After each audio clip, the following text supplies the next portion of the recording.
Hey guys, my name is Nora Franche, and welcome to the podcast Grateful Blessed Mess, daily reflections for those in the 12 steps. I am a fellow 12-stepper and certified mindset coach, and I am here to introduce you to the value of mindset coaching in your 12-step journey. So if you feel like you are stuck in the steps, if you're slipping and sliding with your abstinence, mindset coaching may help you as it did me, and you can find me at catholicmindsetcoaching.com. These episodes are meant to invite you in to consider the truths of 12-step wisdom and to join in the very real struggle of living them in action. I hope that it feels almost like a mini meeting, and I invite you to contribute your own share on the Grateful Blessedness Facebook group to keep the discussion going. My comments are based on my own experience, so feel free to take what you like and leave the rest. But my hope is to encourage you on your own daily 12-step journey. As they say, you cannot stay clean on yesterday's shower. So without further ado, let's begin.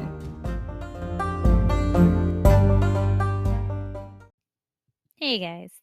So I'm very excited to read this next one because I have gotten into the bad habit of only reading these daily readers when I'm recording the podcast.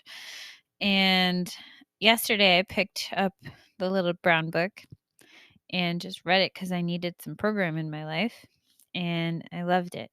And so I'm going to read it again today to you. So it's from A Day at a Time. It's the reading for August 22nd. So often in the past, we prayed for things or favoring circumstances or 1,000 requests that were really selfish in nature. I've learned in the program that real prayer begins, not ends, in asking my higher power to change me. In fact, that's exactly what the 7th step suggests. Humbly asked him to remove our shortcomings. We ask a higher power for help. The amazing thing is that such a prayer is answered if we truly want it to be. Our own wills are so much a required part of the result that it seems almost as if we had done it. But the help from a higher power is even more necessary. Without that power, we couldn't possibly have come as far as we have. Have I asked my higher power to help me change myself? Today I pray. May I learn to pray broadly, that my higher powers will be done, and that my higher power remove my shortcomings.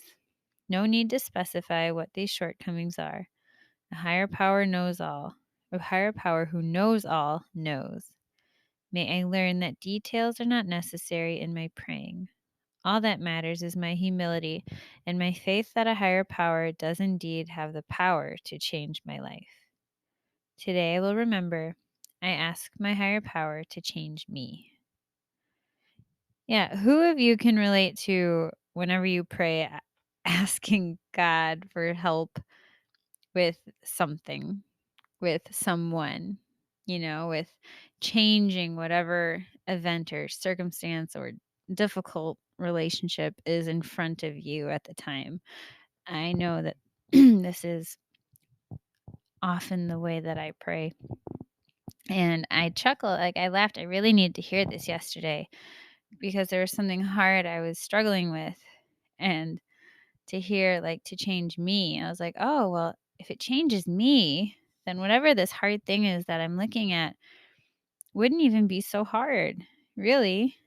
Because the thing that makes it so hard is the way I am that fights against it. And so I really loved hearing it because it just took so much of the pressure off. It's not like, oh God, you need to change this horrible circumstance that is completely out of my control and makes me feel powerless, and it's just so hard and terrible.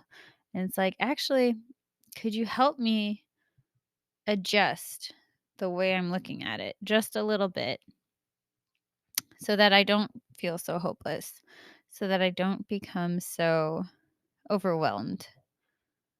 And so actually, if you're able to help me change me just a little bit, then this other thing that I'm completely powerless over anyway isn't such a big deal. And it doesn't really matter that much.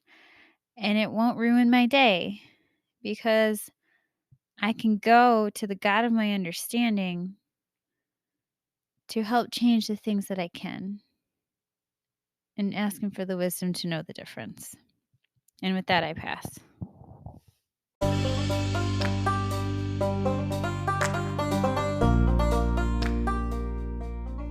Thank you so much for listening to today's episode. If you feel that mindset coaching could help you on your 12-step journey, please feel free to reach out and find me at catholicmindsetcoaching.com. This is not a replacement for 12-step work. This is something outside of the 12 steps. It is simply something that has a heart for the 12 steps and those who are in it. And so, welcome. If you are here, chances are you may also be a bit of a mess, and I hope that you can learn to find some gratitude in the blessings that have come from your messes.